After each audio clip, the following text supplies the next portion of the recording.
দীর্ঘ 17 বছর থেকে এই কাজটাই আমি করে আসছি, কিন্তু তারপরেও আজকে আমি ফেল। তো সেটাই আজকে আপনাদের সাথে শেয়ার করব যে আজকে আমি কেন ফেল করলাম। আসসালামু আলাইকুম, ওয়েলকাম টু মাই চ্যানেল। কেমন আছেন বন্ধুরা? আশা করি সবাই ভালো আছেন, আমরা আলহামদুলিল্লাহ ভালো আছি। চলে আসলাম আরও একটি নতুন ভিডিও নিয়ে। আশা করি ভিডিওটি আপনাদের ভালো লাগবে। তো প্রথমে দেখতে পাচ্ছেন যে আমি আজকে শাক রান্না করব, লাউ শাক। তো শাকটাকে সুন্দর করে আমি কেটে বেছে নিয়েছি, তারপর ধুয়ে আমি শাকটাকে রান্না বসিয়ে দিব। তারপর আমাকে যা করতে হবে, আমাকে মুরগিটা পরিষ্কার করতে হবে, কাটতে হবে, তারপরে এটা রান্না করতে হবে। তো ভাবলাম আগে শাকটা বসিয়ে দিই, শাকটা হয়ে গেলে না হয় তারপরে মুরগিটাকে ধরা যাবে, না হলে একদম সাদাবাদা হয়ে যাবে, কোনো কাজ ঠিকঠাকভাবে হবে না, এদিকেও হবে না ওইদিকেও হবে না। যার কারণে শাকটা রান্না করে তারপর চলে আসলাম মুরগির কাছে।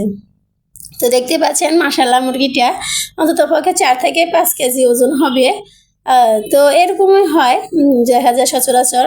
তো আজকে আমার কি হয়েছে আমি জানি না, এই মুরগিগুলো কিন্তু আমি সবসময় আমি নিজেই কাটি, কিন্তু আজকে আমি মানে মুরগিটাকে আমি কোনোভাবেই কাটতে পারছি না। তার পিছনে একটা কারণও আছে। আসলে আমার ছোট ছেলে এত কান্না করছে যে আমি ওর কান্না সে মানে সহ্য করতে পারছি না, এদিকে মুরগিও কাটতে পারছি না, আবার এদিকে রান্নারও সময় যাচ্ছে, মানে নানান রকম টেনশনে আমি পড়ে গেছি। তো যার কারণে আমি আসলে শরীরেও শক্তি পাচ্ছি না, হাতেও শক্তি পাচ্ছি না, মানে আমি কাজটা করতে একদম মানে পারছি না, একদম ফেল। তারপরে কি করব, পাশের বাসার একজন ভাবিকে ডেকে নিয়ে আসলাম। আমি বললাম যে ভাবি দেখেন তো, আমি তো পারতেছি না, দেখেন আপনি পারেন নাকি। তো ভাই বললো হ্যাঁ পারবো না কেন, পারি তো। তো আমি বললাম আমিও তো পারতাম, কিন্তু আজকে আমার কি হয়েছে, আমি তো একদমই পারছি না মুরগিটাকে, মানে আমি কোনোভাবেই ধরতে পারছি না, কোনোভাবেই কাটতে পারছি না। তারপর উনি বললো যে আপনার ছেলে কান্না করতেছে, এই কারণে মনে হয় আপনার মানে শরীরে আপনি শক্তি পাচ্ছেন না। তো উনি আর কি আমাকে যে পিস পিস করে দিয়ে গেছে। তারপরে এখন আমি এটাকে কাটবো, টুকরো ছোট ছোট টুকরো করব। আর চামড়াটাও আমি আজকে ছাড়তে পারিনি, কি বলবো দুঃখের কথা। অথচ এই চামড়া কিন্তু আমি টেনে ছেড়ে ফেলতে পারতাম, আজকে আমি সেটাও পারিনি।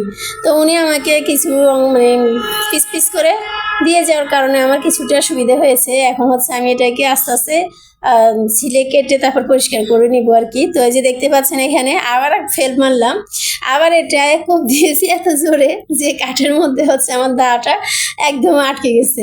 এখন এই দা নিয়ে এত টানা হেঁচড়া করতেছি, এত টানা হেঁচড়া করতেছি, খুলতে পারছি না। শেষ মুহূর্তে মেয়ে আর মা দুজনে মিলে যুদ্ধ করে তারপরে এই দাকে আমি এই কাঠের মধ্যে থেকে ছুটালাম। কি বলবো, মানে আজকের দিনটা আমার এত গেছে যে আমি মানে বোঝাতেই পারবো না। তো এরকম মানে এই মুরগি পরিষ্কার করতে করতে করতে করতে তারপরে অনেক সময় হয়ে গিয়েছিল। তো এটা রান্না করতে করতে আমার প্রায় আসরের মানে আজান দিয়ে দিয়েছে। এত সময় মানে রান্না করে শেষ করে কাজকর্ম শেষ করতে, ধোয়া ফালা, পরিষ্কার পরিচ্ছন্ন করা, সব কিছু করতে আর কি একদম অনেক বেলা হয়ে গিয়েছিল।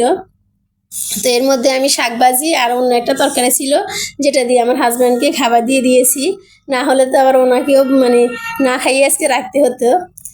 তো এই আর কি বলবো, আর কি এইরকমই হয় মাঝে মধ্যে। আসলে দেখা যায় পাড়া কাজও কিন্তু মানে এত কষ্টসাধ্য হয়ে ওঠে বলার বাইরে। তো এই যে আমি মুরগিটা মানে টুকরো টুকরো করে নিয়েছি, তো এরকম পাতিলে এক পাতিল হয়েছে।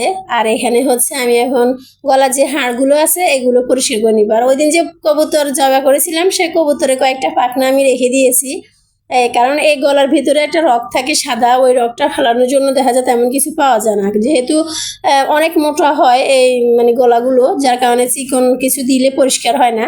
তো এই যে কবুতরের যে পাখনাটা আছে ওটা দিয়ে পরিষ্কার করলে কিন্তু সুন্দরভাবে পরিষ্কার হয়ে যায়। তো যারা এই পর্যন্ত আমার ভিডিওটা দেখেছেন প্লিজ একটা লাইক দিয়ে দিবেন, আর চ্যানেলে নতুন হলে চ্যানেলটা অবশ্যই সাবস্ক্রাইব করে নেবেন। তো দেখতে পাচ্ছেন সুন্দরভাবে, খুব সুন্দরভাবে কিন্তু এই কবুতরের পাখনা দিয়ে কিন্তু গলার হাড়গুলো সুন্দরভাবে রগটা পরিষ্কার হয়ে বের হয়ে আসছে। তো এইগুলো আমি যত্ন করে রেখে দিব, তাহলে গলার রগটা পরিষ্কার করতে কিন্তু সুবিধা হবে।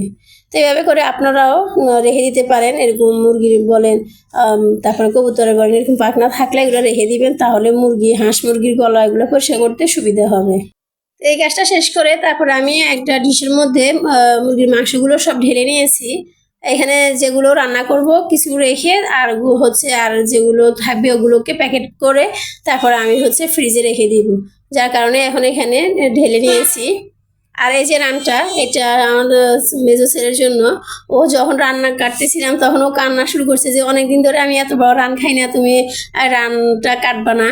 আর মানে ওর জন্যই আমাকে হচ্ছে রানটা, তাও একটুখানি কেটেছি আর একটুখানি রেখেছি। আসলে অনেক বড় হয়ে যায়, না কাটলে এটার ভিতরে কোনো মশলা ঢুকতে চায় না, যার কারণে হচ্ছে একটু কাটা। আর তারপরে হচ্ছে এটা যেহেতু ছড়িয়ে যাবে একটু, তাহলে ভিতরে মশলা ঢুকবে, কোনো অসুবিধা হবে না। তো দেখতে পাচ্ছেন আমি হচ্ছে খুঁজে খুঁজে প্যাকেট করার জন্য নিয়ে নিচ্ছি, মানে সব মিলিয়ে জিরে হাড় মাংস সব কিছু মিলিয়ে জিরে প্যাকেট করবো, তো যা তার কারণে হচ্ছে মিলিয়ে খুঁজে খুঁজে নিচ্ছি, যাতে করে কোথাও বেশি কোথাও কম, বা হাড়গুলো বেশি কম না হয়ে যায়, হাড় মাংস যাতে সমান তালে হয়। তো এই যে রান্না করার জন্য কিছু অংশ নিয়ে নিয়েছি, তুলে নিয়েছি, আর হচ্ছে কিছু অংশ এগুলোকে প্যাকেট করে রেখে দিব। তো প্যাকেট ট্যাকেট করে কাজকর্ম সব শেষ করে এই যে, তো আমার আগে হচ্ছে ভর্তা ছিল, শাক ভাজি আর করলা ভাজি ছিল। তো এগুলা দিয়েই আসলে আমার হাজব্যান্ডকে দিয়ে দিয়েছি, তারপর আমি মুরগিটা রান্না করে নিয়েছি, তো ওনাকে রাত্রে দিব। তো দেখতে পাচ্ছেন রান্না করা শেষ।